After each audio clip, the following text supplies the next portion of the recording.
ஸ்ரீ சரபேஸ்வரர் வழிபாடானது நமக்கு தற்காலம் உள்ள நிலைமைக்கு கண்டிப்பாக ஒவ்வொருவருக்கும், ஒரு குடும்பத்திற்கும், ஒவ்வொரு வீட்டிற்கும் மிக முக்கியமானதாக, ஒரு அற்புதமான மகிமை தர, நல்ல பலன்களை தரவல்ல அற்புதமான வழிபாடு ஸ்ரீ சரபேஸ்வரர் வழிபாடு. இதை பற்றி நமது ஆன்மீக விளக்கமாக புத்தகமாக ஸ்ரீ அகஸ்திய விஜயத்திலே பல ஆண்டுகளாக தொடர்ந்து கொடுத்து வந்து கொண்டிருக்கின்றோம். இருந்தாலும் உங்களுக்கு கையடக்கமாக மனதில் தெரிந்து கொள்வதற்காக எவ்வளதோ துயரங்கள் இப்படி அதிகமாகி போகும் பொழுதும், திறமையான செயல்களில் ஈடுபடும் பொழுதும் அது பயனளிக்காமல் காலங்கள் வீணாக போகும். அப்படி போகும்போதும் நேர்மையாக உழைக்கும் திறமைக்கும் தீர்க்கமான ஊதியம் கிட்டாத பொழுதும், நல் அறிவுகள் இருந்த போதும் ஒருவரையும் நம்பி வாழ இயலாத ஒரு நிலை, அப்படிப்பட்ட மனோசக்தி குறைந்து கொஞ்சம் டல் ஆகும்போதும், ஞாபக சக்தி குறையும் பொழுதும், தைரியமே இல்லாத பொழுதும், தோல்வியை சந்திக்க துணிவு இல்லாத பொழுதும், வெற்றி பாதையில் திடமாக நடக்கவும் ஸ்ரீ சரபேஸ்வரர் வழிபாடு அனைவருக்கும் கைமேல் பலன் தரும்.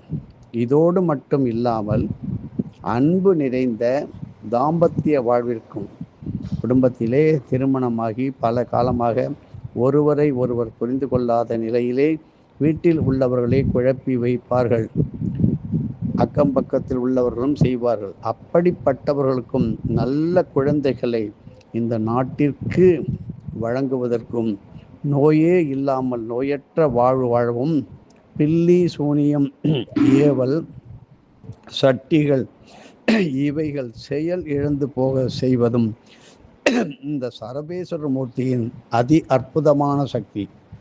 ஆகினால் சரபேஸ்வரருடைய பொம்மை, படம் இவைகள் கண்டிப்பாக ஒவ்வொரு வீட்டிலும் கண்டிப்பாக வைத்திருங்கள். காலமானது நமக்கு எப்பொழுதும் ஒரு இளமையில் இருக்காது.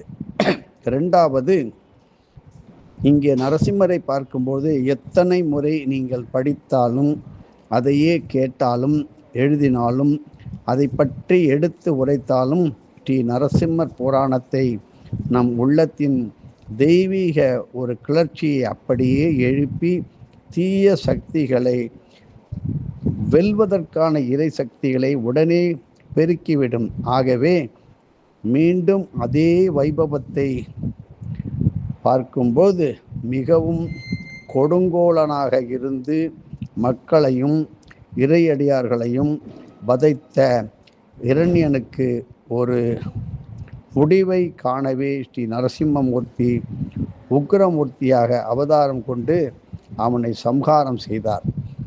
இதன் பிறகு சரபேஸ்வரர் அவதாரமானது நமக்கு கிடைத்தது. ஆகவே ஓம் சாலுவேசாய வித்மகே பக்ஷி ராஜாய தீமஹி தன்ன சரப பிரச்சோதயாத் என்று பலமுறை ஓதிக்கொண்டே இருப்பதும், பிரயாணங்களில் ஓதுவதும், ராகு காலங்களில் வழிபடும், குறிப்பாக ஞாயிற்றுக்கிழமையில் அபிஷேக ஆராதனைகள், முழு எலும்பச்சம்பழ மாலை, வடை மாலை இப்படியெல்லாம் சாற்றி வழிபடுவது உங்களுக்கு எதிர்காலத்தில் முடியாது என்று பலராலும் நக்கலாலும் கிண்டலாகவும் பேசப்பட்டாலும் அவைகள் வெற்றி பெறும்.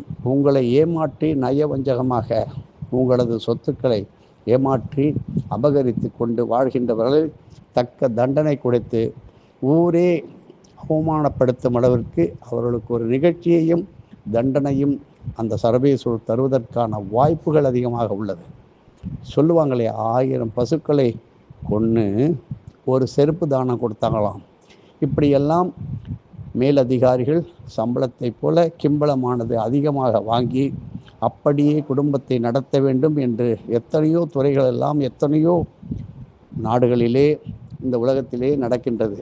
இப்படி செய்கின்றவர்களுக்கு கடுமையான தண்டனையும், சொல்லுவார்களே, பேச்சு மூச்சு இல்லாத செயல் இழந்த நிலையில் வாடி வதங்கும் நிலை ஏற்பட்டு அவர்கள் தன்னை உணராத நிலையிலே மரணத்தையும் தழுவிக்கொண்டு இருக்கின்றவர்கள் எத்தனையோ பேர் இருக்கின்றார்கள். ஆனால் தர்மம் என்றைக்கும், சத்தியம் எப்பொழுதும் ஜெயிக்கும். ஸ்ரீ சரபேஸ்வராய நமகா. எதுவும் என்னுடையதல்ல, அனைத்தும் உன்னுடையது. அருளாளா அருணாச்சலா.